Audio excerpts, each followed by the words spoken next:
میرے پیش نظر سورۃ الفتح کی آیت نمبر 8 اور 9 ہے، جس میں اللہ تعالیٰ نے ارشاد فرمایا انا ارسلناک شاہدا ومبشرا ونذیرا لتؤمنوا باللہ ورسولہ وتعزروہ وتوقروہ وتسبحوہ بکرۃ واصیلا۔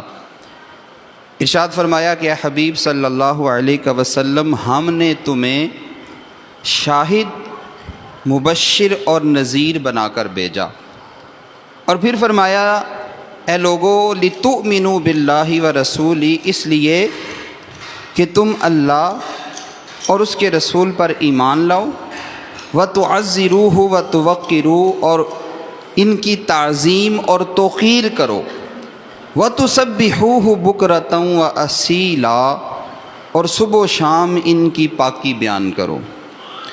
اب یہاں تین چیزیں ہیں اور تینوں چیزیں قابل غور ہیں۔ پہلے فرمایا کہ ایمان لاؤ۔ کیا فرمایا جی؟ پہلے ذرا سارے بولیے گا، پہلی چیز کون سی ہے؟ آخر سے بھی بولیں، پہلی چیز کون سی ہے؟ اور دوسری چیز فرمایا کہ رسول کی تعظیم اور توقیر کرو، اور تیسری چیز فرمایا کہ میری عبادت یعنی پاکی بیان کرو۔ اب پہلے اللہ تعالیٰ نے یہاں پر ایمان کو رکھا، ایمان کا حکم دیا، پھر اس کے بعد اللہ تعالیٰ نے حضور کی تعظیم اور توقیر کا حکم دیا، اور تیسری چیز پھر اپنی عبادت کا حکم دیا۔ تو اس سے پتہ کیا چلا کہ بغیر ایمان کے تعظیم اور توقیر بھی قابل قبول نہیں ہے، اور یہ اس مسئلے کا بھی حل ہے۔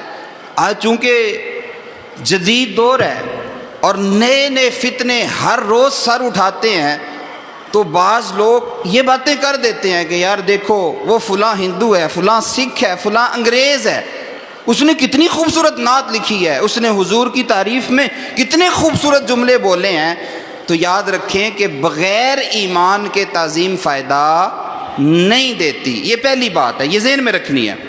دوسری بات یہ کہ اگر بندہ ایمان لائے، نیکیاں بھلے وہ پہاڑوں جیسی کرے، بڑا کچھ کرے، لیکن وہ حضور علیہ الصلوۃ والسلام اور آپ کی بارگاہ کے ادب کو ملحوظ خاطر نہیں رکھتا، تو اللہ تعالیٰ اس کی عبادت کو قبول نہیں فرماتا۔ بغیر حضور کی تعظیم کے اللہ تعالیٰ کے ہاں کوئی عبادت بھی قابل قبول نہیں ہے۔ اور فرما دیا کہ ان تحبط اعمالکم وانتم لا تشعرون، اگر حضور کی بارگاہ میں تمہاری آواز بلند ہوئی یا تم نے ان کو ایسے بلایا جیسے آپس میں ایک دوسرے کو بلاتے ہو، تو تمہارے اعمال ضائع ہو جائیں گے اور تمہیں پتہ بھی نہیں چلے گا کہ تمہارے اعمال ضائع کیسے ہو گئے۔ اس کے بعد پھر تیسری چیز فرمایا کہ اللہ تعالیٰ کی پاکی بیان کرو، تو ایمان بھی ضروری ہے، تعظیم اور ادب بھی ضروری ہے۔ اور ایک یہ بات بھی اس سے سمجھ لیں کہ آج کل ہمارے ہاں بس تعظیم ادب کا نام لے کر، نعرے لگا کر، لنگر پکا کر، 11ویں 12ویں کھا کر، دیگیں پکا کر فقط یہ سمجھ لیا جاتا ہے کہ بس یہ حضور کا حق ادا ہو گیا۔ تو جہاں ایمان ضروری ہے، تعظیم اور توقیر ضروری ہے، تو انہوں نے جو عبادت کی ہے وہ عبادت کرنا بھی ضروری ہے۔ اب اس آیت کریمہ میں اللہ تعالیٰ نے جو حضور کے حقوق بیان کیے، ان میں سے پہلا حق یہ ہے کہ اللہ کے ساتھ ان کی ذات پر ایمان لانا ہے۔ ایمان لانے کا حکم ہے۔ ہم لوگ سمجھتے ہیں خالی ایمان لانا بس یہی ہے کہ تصدیق کر لی، مان لیا، گو کہ ایمان کا حکم لگانے کے لیے بات کافی ہے، لیکن اصل ایمان وہ ہوتا ہے کہ جو دل و جان سے یوں تسلیم کیا جائے کہ ان پر بھی اور ان کے فرامین پر بھی ایسے ایمان رکھا جائے کہ اگر ان کے فرمان کے خلاف ساری دنیا بھی آ جائے، ساری کائنات بھی آ جائے، تو ہمارا یقین یہی ہو کہ جو انہوں نے فرمایا ہے وہی بات سچ ہے۔ یہ آپ سیکھنا چاہیں تو حضرت ابوبکر صدیق رضی اللہ تعالیٰ عنہ کی مثال آپ کے سامنے ہے، میں اس تفصیل میں نہیں جا رہا۔ معراج کے بارے میں جب ابو جہل نے ان سے کہا ایسی عجیب باتیں، ایسی عجیب باتیں، تو عقل تو ایک دفعہ انسان کو جھنجھوڑتی ہے کہ یہ کیسی عجیب باتیں ہیں، لیکن جو ایمان ہوتا ہے، ایمان، وہ ایمان ابو بکر صدیق رضی اللہ تعالیٰ عنہ کا کیا بولتا ہے؟ یہ تو کچھ بھی نہیں ہے، اس سے بڑی بات ہو میں تو اس کی بھی گواہی دیتا ہوں۔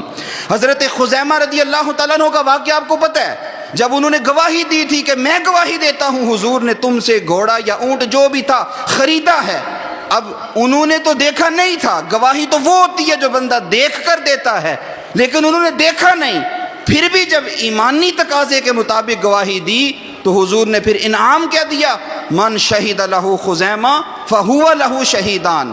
پھر حضرت سراقہ بن مالک کا وہ واقعہ آپ کو پتہ ہے، جب سراقہ بن مالک حضور کا پیچھا کرتے ہوئے جب ابھی کفر میں تھے، ابو جہل اور اس کی کمپنی نے اعلان کیا تھا جو محمد صلی اللہ علیہ وسلم کو زندہ یا معاذ اللہ ان کو شہید کر کے لائے گا تو ہم اسے 100 سرخ اونٹ دیں گے۔ یہ اس زمانے کی بات ہے، اگر آج کوئی اعلان کرے کہ 100 مرسیڈیز ملیں گی، 100 پراڈو مل جائیں گی، تو آپ خود سوچیں یہ کتنا بڑا انعام ہے۔ اس زمانے کی بہترین سواری اور بہترین مال سرخ اونٹ تھا۔ اب لالچ کا تقاضا تھا کہ یہ پورا کیا جائے۔ سراقہ عرب کا شاہ سوار، بڑا نام، وہ آیا حضور علیہ الصلوۃ والسلام کے قریب پہنچ گیا، لیکن پھر زمین نے 1 دفعہ 2 دفعہ 3 دفعہ اسے پکڑا، پھر حضور کے کہنے پہ زمین نے چھوڑ دیا، اور پھر حضور نے بشارت کیا دی، فرمایا سراقہ تم دنیا کی دولت کے پیچھے اندھے ہوئے پڑے ہو، میں تو تمہارے ہاتھ میں کیسر و کسرا کے کنگن دیکھ رہا ہوں۔ اب دیکھیں ایمان لے آئے، مسلمان ہو گئے، میں صرف اشارہ کرتا جا رہا ہوں۔ پھر ایک وقت آیا، یہ خواب پورا ہوا، لیکن حضرت عمر فاروق رضی اللہ تعالیٰ عنہ کے زمانے میں جب ایک جگہ پہ جنگ ہو رہی تھی تو ایک قلعے کے اندر غیر مسلموں نے اپنے آپ کو محفوظ کیا ہوا تھا، وہ قلعہ فتح نہیں ہو رہا تھا۔ وہاں ایک ہی حل تھا کہ کوئی اوپر سے داخل ہوتا، دروازہ کھولتا اور وہ قلعہ فتح ہوتا۔ حضرت سراقہ بن مالک نے بڑی عجیب بات کی، کہنے لگے کہ تم ایسا کرو کہ رات کا جب پچھلا پہر آئے تو وہ منجنیک جس میں بڑے بڑے پتھر ڈال کے پھینکے جاتے ہیں، اس منجنیک میں مجھے ڈال کر تم پھینکنا، فوج تیار رکھنا، میں دروازہ کھولوں گا، قلعہ فتح کر لیں گے۔ سارے حیران، کہنے لگے یہ کیسی عجیب بات کر رہے ہیں آپ کو ہم منجنیک میں ڈال کے وہاں قلعے میں پھینک دیں، یہ تو ممکن نہیں ہے، آپ کو جب پھینکا جائے گا آپ کی ہڈیاں ٹوٹ جائیں گی، آپ زندہ رہیں گے تو دروازہ کھلے گا۔ کہا نہیں، بڑی ضد اور بڑے اصرار کے بعد وہ راضی ہو گئے۔ جب رات کا پچھلا پہر آیا تو دروازے کے قریب والے حصے میں حضرت سراقہ بن مالک کو پھینکا گیا، دروازہ کھل گیا، فوج چلی گئی، قلعہ فتح ہو گیا۔ اب فتح ہو گئی، مسلمان سارے حیران کہ یہ ممکن نہیں ہے، عقل مانتی نہیں ہے۔ آپ کو ڈر نہیں لگا؟ سوال ان سے کیا جانے لگا کہ یہ کیسے ہو گیا کہ آپ نے ہاں گرے، دروازہ بھی کھل گیا، آپ کی ہڈی بھی نہیں ٹوٹی، کچھ بھی نہیں ہوا؟ تو آپ نے فرمایا اس لیے کہ مجھے حضور نے بتایا تھا کہ کیسر و کسرا کے کنگن جب تک تمہارے ہاتھ میں نہیں آئیں گے تمہیں موت نہیں آ سکتی، تمہیں موت نہیں آ سکتی، یہ میرا ایمان ہے، جب تک وہ کنگن میرے ہاتھ میں نہیں آئے میں مر نہیں سکتا، اس لیے میں نے کہا تھا دروازہ بھی کھولوں گا، تم قلعہ فتح بھی کر لو گے۔ اچھا، یہ ایمان کا تقاضا ہے۔ اب آپ اسٹوڈنٹ ہیں، طلباء ہیں، آج عجیب قسم کی مایوسی اور بعض دفعہ احساس محرومی کا ہم شکار ہو جاتے ہیں اور عجیب و غریب قسم کی باتیں کر رہے ہوتے ہیں، یار ہم یہ پڑھ رہے ہیں، ہمیں تو یہ بھی نہیں پتہ، وہ بھی نہیں پتہ، دنیا کہاں چلے گی، وہ دیکھیں یونیورسٹیز کے اندر یہ کچھ ہو رہا ہے، کالجز کے اندر یہ کچھ ہو رہا ہے، ہم بس اتنی سی سیلری لیں گے، اس سے کیا ہوگا، پھر ہم آگے کیا کریں، کوئی سکوپ نہیں ہے ہمارا، کوئی آگے اپرچونٹیز نہیں ہے، کوئی ایسی جگہ نہیں ہے جہاں ہمارے لیے بہتری ہو۔ تو اب مجھے بتائیں، میرا یہ موضوع نہیں ہے، میں صرف آپ کو ایک بات کر کے آگے چلوں گا، مجھے بتائیں حضور نے فضائل آپ کے بیان کیے ہیں یا ان کے کیے ہیں؟ بولیں، اگر آپ کے ہیں تو بول دیں بھائی کن کے بیان ہوئے ہیں؟ آپ کے ہوئے نا۔ تو اب ایمان کا تقاضا کیا ہے، ہم اپنے اوپر فخر کریں یا ان کی طرف دیکھ کے حسرت کریں؟ ایمان کا تقاضا یہ ہے، حضور نے فرمایا آپ لوگوں کے پاؤں کے نیچے فرشتے جب پر بچھاتے ہیں، اور قرآن کا وعدہ ہے وَمَن يَتَّقِ اللَّهَ يَجْعَل لَّهُ مَخْرَجًا وَيَرْزُقْهُ مِنْ حَيْثُ لَا يَحْتَسِبُ، جو اللہ سے ڈر جائے اللہ اس کے لیے کشادگی پیدا کرتا ہے اور اسے وہاں سے رزق دیتا ہے جہاں سے اس کا گمان بھی نہیں ہوتا۔ ایمان تو یہ کہتا ہے وَمَا يَنطِقُ عَنِ الْهَوَىٰ إِنْ هُوَ إِلَّا وَحْيٌ يُوحَىٰ۔ تو بھائی جب ایمان کا تقاضا یہ ہے، پھر ہم اپنے آپ پر کیوں محرومی کا لیبل لگا کر احساس محرومی کا شکار ہیں؟ یہ میرا موضوع نہیں ہے، ورنہ میں وقت بھی نہیں ہے، آپ سے عرض کرتا کہ ہم کیوں احساس محرومی کا شکار ہیں، اس کی وجہ ہم خود ہیں، ورنہ ہمارا ایمان مضبوط ہو حضور کی ذات پر تو پھر کبھی بھی مایوسی ہمارے قریب نہ آئے۔ اور مثالیں آپ کے سامنے درجنوں موجود ہیں جو لوگ واقعی باصلاحیت ہیں، جنہوں نے اپنے آپ کو اس قابل بنایا ہے، انہیں اللہ تعالیٰ نے دنیا میں بھی محروم نہیں چھوڑا، کوئی کمی ان کے پاس بھی نہیں۔ اور دوسرا حق یہ ہے وَتُوَزِّرُوا وَتُوَقِّرُوا، حضور کی تعظیم کی جائے، حضور کا ادب کیا جائے۔ اس پہ درجنوں احادیث آپ کے ذہنوں میں بھی ہوں گی، 20 واقعات بھی ہوں گے۔ میں صرف ایک واقعہ عرض کر دوں، غار ثور کا تو آپ کو پتہ ہے، سانپ کے منہ میں ایڑی دی، سارا کچھ ہوا۔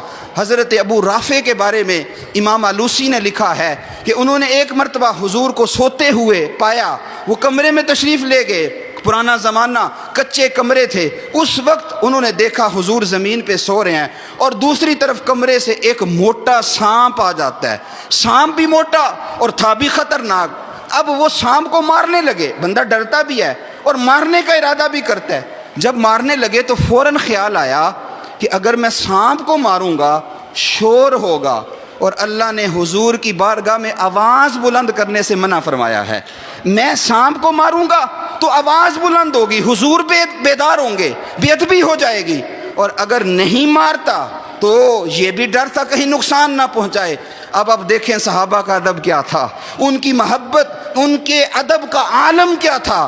حضرت ابو رافع کے بارے میں امام آلوسی لکھتے ہیں انہوں نے نہ سانپ کو مارا نہ حضور کو بیدار کیا، بلکہ سانپ اور حضور کے بیچ میں خود لیٹ گئے کہ اگر سانپ آئے گا پہلے مجھے ڈسے گا پھر اس طرف جائے گا، اگر اس کا ادھر کا ارادہ بنا تو پہلے مجھے ڈسے گا۔ یہ ایک جھلک ہے ان کے ادب اور احترام کی۔ اور تیسری بات میں نے عرض کر بھی دی کہ اللہ تعالیٰ نے حکم دیا کہ پاکی بیان کی جائے اللہ کی، یہ عبادت ہے۔ اگر ہم سارے نعرے لگائیں، سارا کچھ کریں، اور جب جناب 12 ربیع الاول کا جلوس نکل رہا ہو، ظہر ہماری قضا ہو رہی ہو، عصر ہماری چھوٹ رہی ہو، رات کو پوری رات محفل پہ بیٹھے رہیں اور فجر میں پھر سوئے ہوں، تو پھر حق ادا نہیں ہوتا۔ وقت کی نزاکت کے پیش نظر مختصر میں نے اشارہ کیا ہے، اور بالتفصیل آپ پڑھنا چاہیں تو الشفاء بتعریف حقوق المصطفیٰ کو پڑھیں۔ اللہ تعالیٰ مجھے آپ کو عمل کی توفیق عطا فرمائے۔